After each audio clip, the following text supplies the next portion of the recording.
Masquera say, More Zimbabwe, welcome to our channel, Zim Confessions and Deep Secrets. Kana karikitanga kugura panino channel, please don't forget to subscribe. Kama uchingwagara wakasubscribe, don't forget to comment and share this video. Nasi More Zimbabwe tabigirai, nyayabuditswa na Susan Mutami abuda achitaura about kusungwa kwavauta muzembi abuda achitaura zvakare secrets akati one day More Zimbabwe abuda achikweshena kudzoka kwakaita muzembi munyika yeZimbabwe achitaura iye achiti muzembi aifanira kutanga aziva kuti President Emmerson Mnangagwa is someone asingakangamwe and someone asingaregerere. Akabuda achitaura iye achiti chikonzero wota muzembe ari mujeri kutaura kwatiri kuita hanzi akaona zvinhu zvaaisafanira kunge akaona. Hanzi muzembi akatraya kupa warning kuna Sibusiso Moyo before assassinatwa. Hanzi asemukadzi waSibusiso Moyo akawanikwa achiteerera zvaakonzesa kuti pawanikwe pachidevelopa ruvengo between Mnangagwa pamwe chete naSB Moyo. Nyaya yabuditswa neZim Eye vachitaura ivo vachiti controversial Australia-based philanthropist Susan Mutami has reignited political tensions with a series of explosive claims involving President Emmerson Mnangagwa, former tourism minister Walter Mzembe, and other high-profile figures in Zimbabwe's ruling elite. In a lengthy social media rant, Mutami questioned the wisdom behind Mzembe's return to Zimbabwe, warning that Mnangagwa, whom she described as vindictive and unforgiving, could pose a serious threat to the former minister's life. Can you please explain to me why you don't listen when I give warnings? No one knows Mnangagwa and his crew the way I do, Mutami posted. Who advised Walter Mzembe to return to Harare without a proper change of guard? She alleged that Mnangagwa and Mzembe have been long at odds, tracing their fallout to an incident in London during Mzembe's tenure as tourism minister. According to Mutami, Mzembe witnessed something he wasn't supposed to see, leading to lasting animosity between the two. Mnangagwa doesn't forgive and he doesn't forget. He will lure you in and crush you like a fly, she warned. Mutami further claimed that Mzembe had tried to prevent the alleged assassination of the late Foreign Affairs Minister Sibusiso Moyo, but his warning went unheeded. The day SB Moyo was assassinated, Walter called Lois Matanda Moyo to warn her, but she dismissed him. He tried to save SB Moyo, Mutami wrote. She also dragged in other political figures like Kudata Gray and exiled former Minister Xavier Kasukwere, saying there is no honor among thieves.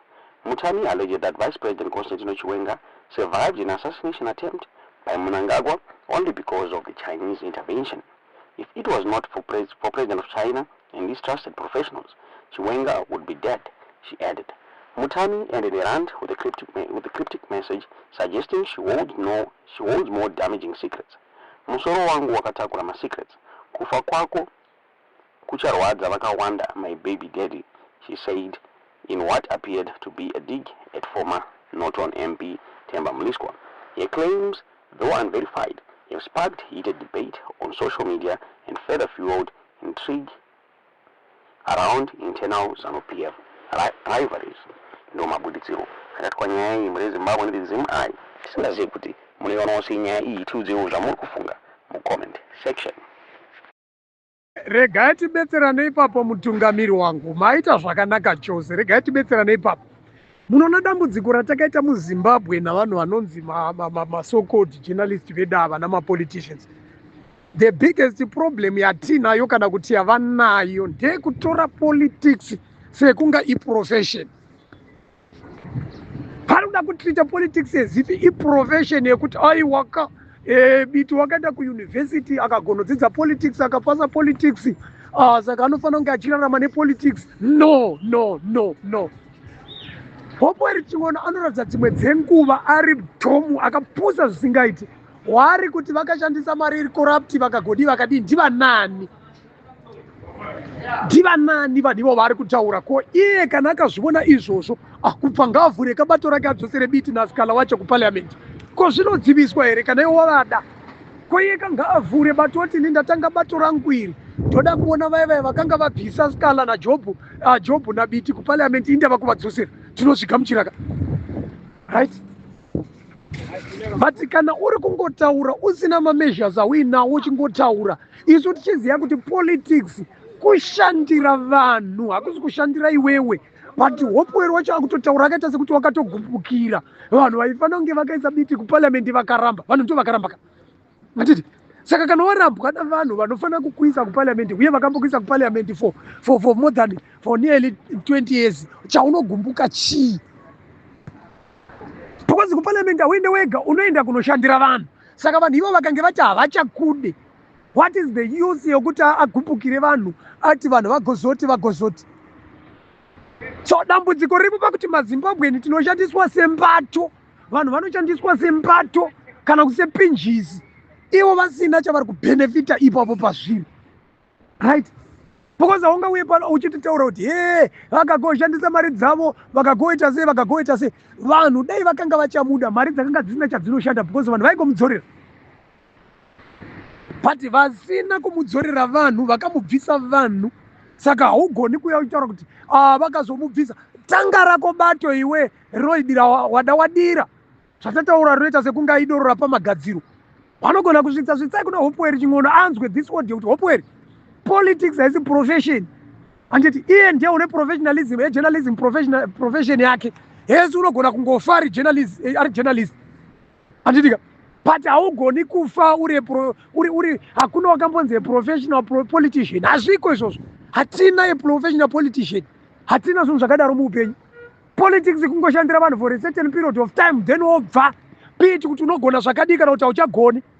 Let's take for instance vana Obama vakaenda muutungamiri vana biti vavamo kare. But vakangorana 10 years dzake ndokubva vatodzokera Obama. Who do you think kuti Obama dai vanhu vemuAmerica vaida kuvhota even nhasi chaiye?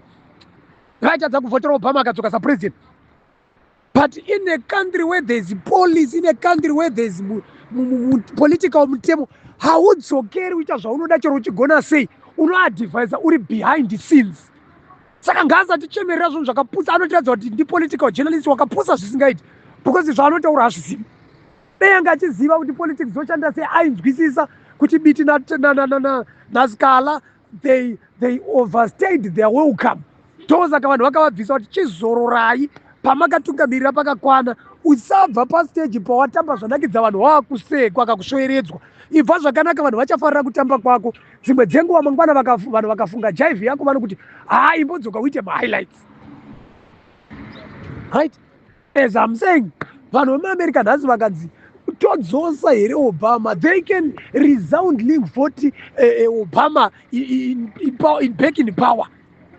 Because wakabva pastage nguva yake yokutamba achiri kunakidza vanhu, kwete kubva usani uchada kudiwa. Saka chaari kufaita chakasiyana zviri kuitwa neZANU zvanoda kuti zviitwe muopposition. Chii chakasiyana ipapo? Shame on Hopewell ching'ono.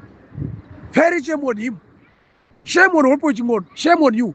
Because hauzivi zvauri kutaura kuti zvakauraya nyika ndizvozvo zvokugarisa musimba vana Robert Mugabe upezera kuti 37 years. Handizvo zvakauraya nyika zvatiri kurwa nhasi, zvauri kuchemera kuti biti naScala ngavadzokere. Vanodzokera chimwe chakanaka chavakaita chavakatadza kuita chavanozoita nhasi chii? Saka kuudzai mazano ndakagoti uri mbavha parliament zvakachinje.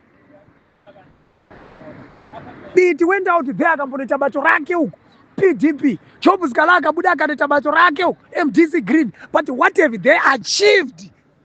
Ivo vega vakadaro wakuzochemera dai vakadzoserwa nani? Ivo vakakonewa kuzvidzosera vaina mapato avo.